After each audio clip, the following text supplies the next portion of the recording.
పెద్దలు గౌరవనీయులు కోదండ రెడ్డి గారికి వ్యవసాయ మరియు రైతు సంక్షేమ కమిషన్ చైర్మన్గా వారు గడిచిన 8 నెలలుగా చాలా విప్లవాత్మకమైన మార్పులకు పనిచేస్తున్నారు. అంతకు మునుపు వారు ధరణి కమిటీకి సారథ్యం వహించిన విషయం మీకు అందరికీ తెలిసిందే.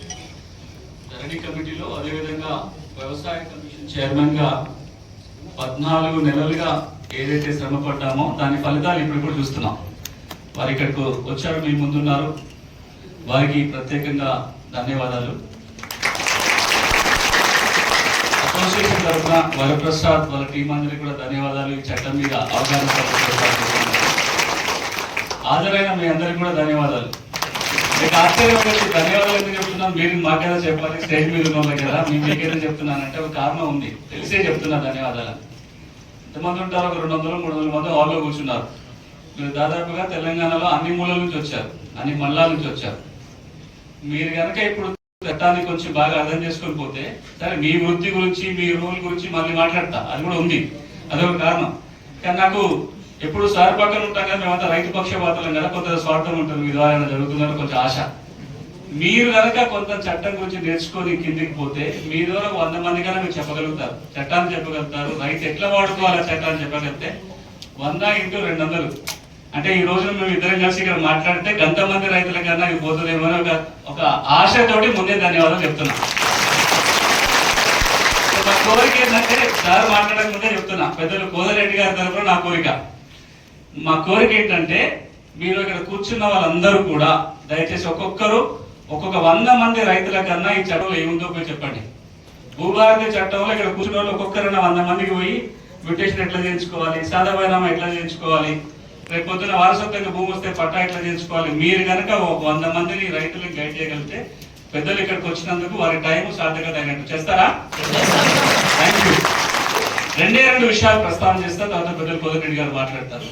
మొట్టమొదటిది, ఈ రోజున ఏదైతే మనం భూభారతి చట్టం పేరుతోటి కొత్త 6వ చట్టం చూస్తున్నామో, ఇది భూమి రికార్డుల నిర్వహణలో, భూమి ఉన్న వ్యక్తికి చేతిలో పాస్బుక్ పెట్టే అంశంలో కానీ, ఆ ఉన్న భూమి రికార్డులో సరిగ్గా రాయటంలో కానీ ఒక విప్లవాత్మకమైన మార్పులు తెచ్చే ఒక చట్టం.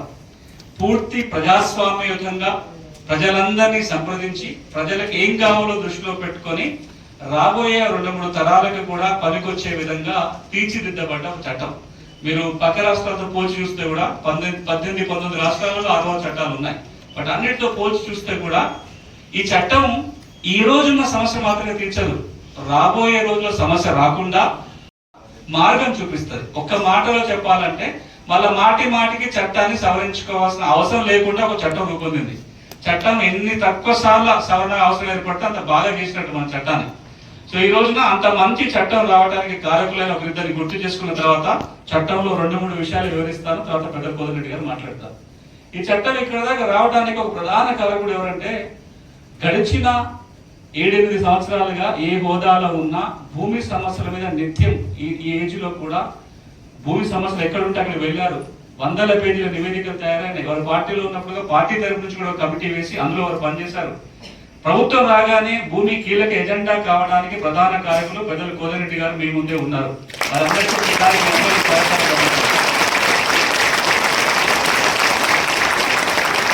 ఇక 2వ వ్యక్తి, ఎవరైనా అధికారంలో కూర్చోగానే ల్యాండ్ అనేది లాస్ట్ లో చూస్తారు. ముందు చాలా అంశాలు ఎప్పుడు అయిపోయిందంటే తప్పని పరిస్థితులు తప్ప భూమి ఎజెండా తీసుకునే అవసరం రాదు.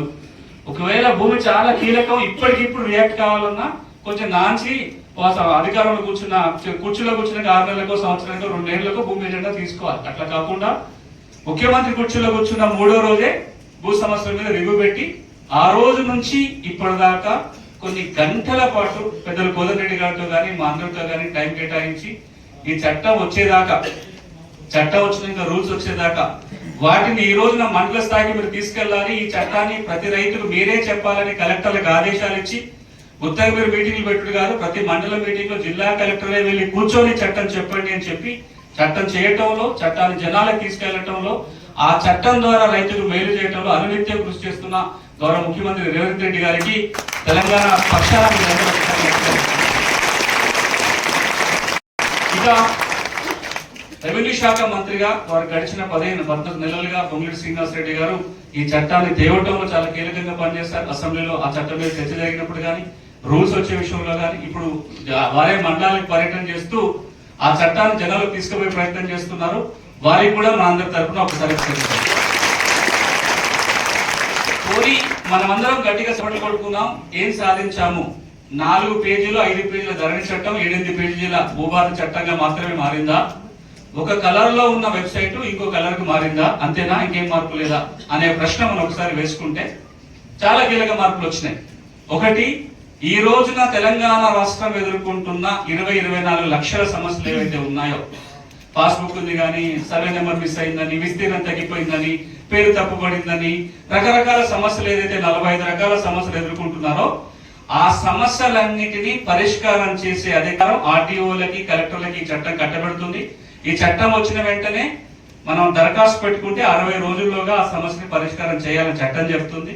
అంతేకాదు రాబోయే రోజులలో రెవెన్యూ సదస్సులు పెట్టి ప్రభుత్వమే గ్రామాలకు వెళ్లి ఈ సమస్యని పరిష్కారం చేయడానికి ఈ చట్టంలోని సెక్షన్ 4 సబ్సెక్షన్ 5, సెక్షన్ 4 సబ్సెక్షన్ 6 ఈ రెండు చాలా కీలకమైన సెక్షన్స్.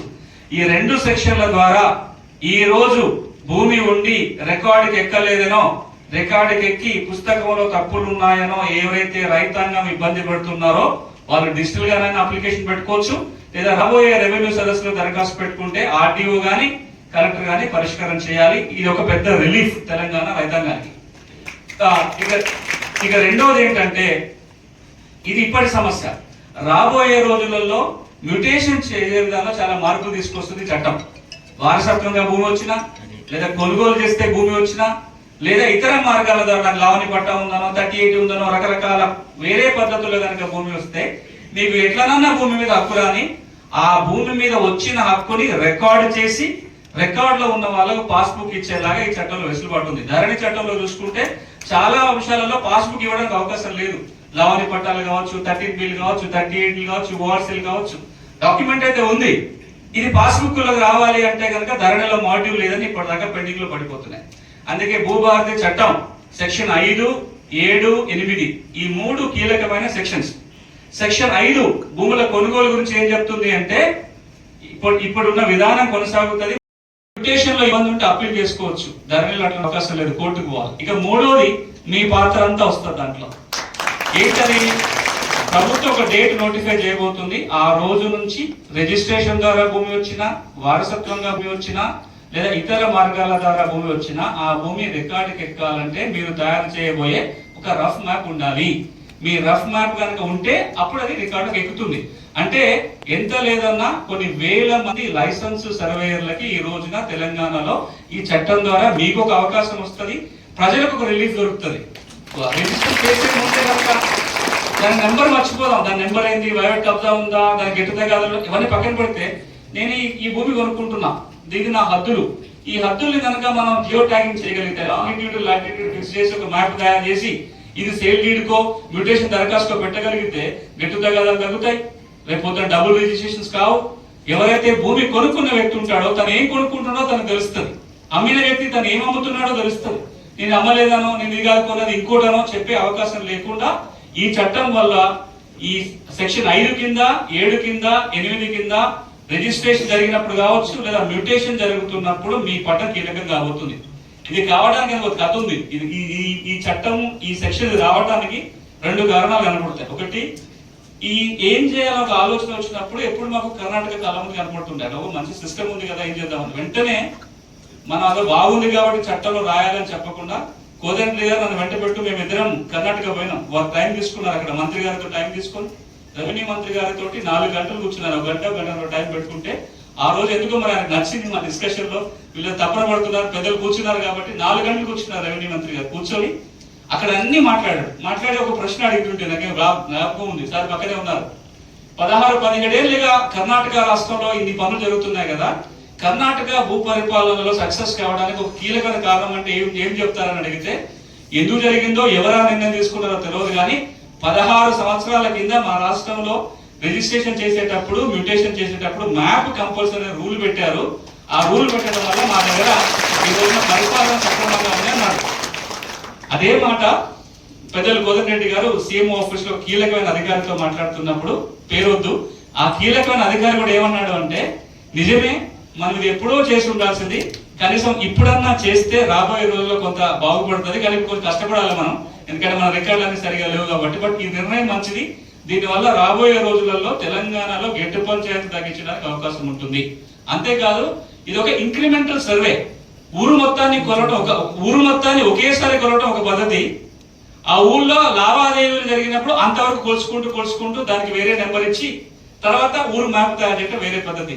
ఇలా చాలా మందికి ఒక పెద్ద కన్ఫ్యూజన్ ఉంది, అదే పాస్బుక్ లో నెంబర్ కి ఫీల్డ్ కి మ్యాచ్ కాదు కదా, ఈ లైసెన్స్ సర్వే పోయి కొలిస్తే ఏం కొలుస్తాడు, గెట్టుకోగల రావా, పాస్బుక్ లో సర్వే నెంబర్ 4 ఉంది, పోయి కొలిసి చూస్తేనేమో కొంచెం 3లో ఉంది, కొంచెం 4లో ఉంది, ఈయన మ్యాప్ తయారు చేస్తే 3వ నెంబర్ వచ్చి గొడవ పడతాడు కదా, ఈయన ఎట్లా చేస్తాడు, కొత్త పంచాయతీలు పెడతారు అంటున్నారు. కానీ మనం 4, 3 కొలవట్ల, ఆయన ఏమమ్ముతున్నావు అది కొలుస్తున్నాం, నువ్వు ఏది కొంటున్నావు అది కొలుస్తున్నావు, గెట్టు తగాలంటే అమ్మకాలే తెలవు కదా. మీరు నాకున్న 4 ఎకరాలలో ఒక ఎకరం మీకు అమ్ముతున్నా, ఆ ఎకరం మీద నేను చూపించాలి కదా, కొంటోడు కూడా ఆ ఎకరం మీద తెలవాలి కదా, గదే కొలుస్తాం. దానికి కొత్త నెంబర్ వస్తుంది, అదే భూదార్ నెంబర్. మీరు కొత్త నెంబర్ ఇస్తారు, ఈ కొత్త నెంబర్ అనేది పంచాయతీ ఎక్కడది. సో మీరు చేసే కార్యక్రమం వల్ల కొన్ని వేల మందికి ఉపాధి దొరకటం మాత్రమే కాదు, రాబోయే రోజుల్లో తెలంగాణలో వ్యవసాయ భూముల సమస్య పరిష్కారానికి ఇది ఒక కీలకమైన మైలురాయి కాబోతుంది. ఇంకా ఎక్కువ సమయం తీసుకోకుండా ఇంకొక మాట, ఈ చట్టం గురించి ఇంకా చాలా చెప్పొచ్చు, కానీ ఇప్పుడు పెద్దలు మాట్లాడాలి కాబట్టి టైం తీసుకోను. నేను మాట్లాడిన గంట ప్రజెంటేషన్ అన్ని దాంట్లో కనబడుతుంది, 1 అవర్ నేను స్లైడ్ పెట్టుకొని మాట్లాడిన. ఈ సెషన్ అయిపోయాక ఒకసారి మీరే ఫోన్ తీసుకొని మళ్ళీ చూడకపోతే మళ్ళీ చూడండి, ఇది నేర్చుకొని పోయి రైతులకు చెప్పండి. కానీ ఇక్కడ ఇంకొక అంశం మీకు చెప్పదలుచుకుంది ఏంటంటే, ఈ వ్యవసాయ భూములే కాదు, రాబోయే రోజులలో ఇంటి స్థలాలను కొలవబోతున్నాం, మనం వ్యవసాయేతర భూములు కొలవబోతున్నాం. అందులో కూడా లైసెన్స్ సర్వేలు కొంచెం కీలక పాత్ర పోషించడానికి ఒక మంచి అవకాశం దొరుకుతుంది. ఇంతకుముందే వరప్రసాద్ చెప్పాడు, మీ రైతు పాస్బుక్ లో కూడా పటం వస్తుంది అని. ఎట్లొస్తుంది అంటే, ఈ రోజున ఎవరెవరికైతే పాస్ పుస్తకాలు ఇప్పటికే ఉన్నాయో వాళ్ళు కావాలనుకుంటే లైసెన్స్ సర్వే ద్వారా ఒకసారి భూమి కొలిపించుకుంటే ఆ మ్యాప్ తీసుకొచ్చి తహసీల్దార్కి దరఖాస్తు పెట్టుకుంటే సెక్షన్ 10 ప్రకారం దీన్ని ఒకసారి మండల సర్వేయర్ వ్యాలిడేట్ చేస్తే పాస్బుక్ లో కూడా పటం ఎక్కుతుంది. మీరు అది చేస్తే ఈ రోజున ఉన్న 60 లక్షల మంది రైతులు కూడా మీ ద్వారా వాళ్ళ పాస్బుక్ లో పటం ఎక్కించుకోవడానికి అవకాశం ఉంటుంది. ఇక ముగించే ముందు చాలా మంది అనుకుంటారు, మీరు చేసిన దాని మీద మండల సర్వేయర్ ముద్ర వేస్తాడు, ఆయన చేసిన దాని మీద ఇంకొకరు ముద్ర, ఎవరి ముద్రలు ఎవరికి లేవు. ఇది మీది. ముందు రిజిస్ట్రేషన్ మ్యూటేషన్ ముందు పాత్ర మీది, రిజిస్ట్రేషన్ మ్యూటేషన్ అయిపోయిన తర్వాత పాత్ర మండల సర్వేలు రెగ్యులర్ ఎవరు ఉంటారు వాళ్ళది ఉంటుంది. మీ పాత్ర వేరు, వాళ్ళ పాత్ర వేరు. మీ పాత్ర ఎంత నిజాయితీగా ఎంత ప్రాపర్ గా మీరు చేయగలిగితే, ఎంత నిజాయితీగా చేస్తే, మ్యాప్ ఎంత కరెక్ట్ గా మీరు తయారు చేయగలిగితే ఆ మేరకు వివాదాలు తగ్గుతాయి. కాబట్టి మా తెలంగాణ రైతాంగం మొత్తం తరపున మిమ్మల్ని కోరేది ఒకటే, ఈ రోజు ఇంతమంది ఉన్నారు, రేపు పొద్దున 5,000 మంది కావచ్చు, 6,000 మంది కొత్త సర్వేలు రావచ్చు, కొత్త లైసెన్స్ సర్వేలు రావచ్చు. మీరందరూ కూడా నిజాయితీగా పనిచేసి మీ పని ఏదైతే సక్రమంగా జరిగిన రోజున ఒక 5 ఏళ్ల తర్వాతనో ఓ 10 ఏళ్ల తర్వాత తెలంగాణలో మొత్తం కొత్త మ్యాప్లే తయారవుతాయి. ఇది ఇంక్రిమెంటల్ సర్వే. సో ఆ బాధ్యత మీరు నెరవేర్చాలి. పెద్దలు కోదండరెడ్డి గారు మిగతా కీలకమైన సభ్యుల ఆమోదంతో భూభారతి చట్టంలో మీకు సంబంధించిన కీలకమైన ప్రావిజన్స్ వచ్చినాయి. అది కేవలం మీకోసం మాత్రమే కాదు, మొత్తం తెలంగాణ రైతాంగానికి మంచి చేయాలనే ఆలోచన వచ్చింది. కాబట్టి మీరందరూ ఆ వైపున ఆలోచిస్తున్న మిమ్మల్ని కోరుకుంటూ ఎక్కువసేపు ప్రసంగించడం చాలా లేట్ అయిపోయింది. కాబట్టి ముగించే ముందు మరొక్కసారి గుర్తు చేసి ముగిస్తా మీ బాధ్యతని. గడిచిన 5 ఏళ్లుగా 6 ఏళ్లుగా రకరకాల చిక్కులతో రైతులు సతమవుతూ ఉన్నారు. ఓ 25 లక్షల మందికి సమస్యలు ఉన్నాయని మనమే చెప్తున్నాం.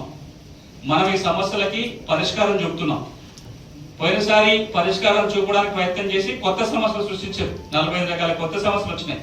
కరోనాకి మందు కనిపెడితే, టీకా కనిపెడితే కొత్త రోగాలు వచ్చినాయి. ఇప్పుడు అట్లా జరగకూడదు.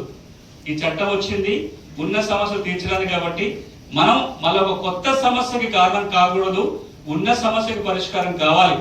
ఇక్కడ కూర్చున్న వాళ్ళందరూ తెలంగాణలో ఉన్న భూమి సమస్యలకు మీ వంతుగా మీరు పరిష్కారాలు అవుతారు తప్ప మీరు ప్రశ్నలు కాదని, మీరు ఒక కొత్త సమస్యను సృష్టించాలని ఆశిస్తూ థ్యాంక్ యూ వెరీ మచ్. చాలా ధన్యవాదాలు సార్. తప్పకుండా మీ సూచనలు తప్పకుండా పాటించి మా యొక్క నిజాయితీని కూడా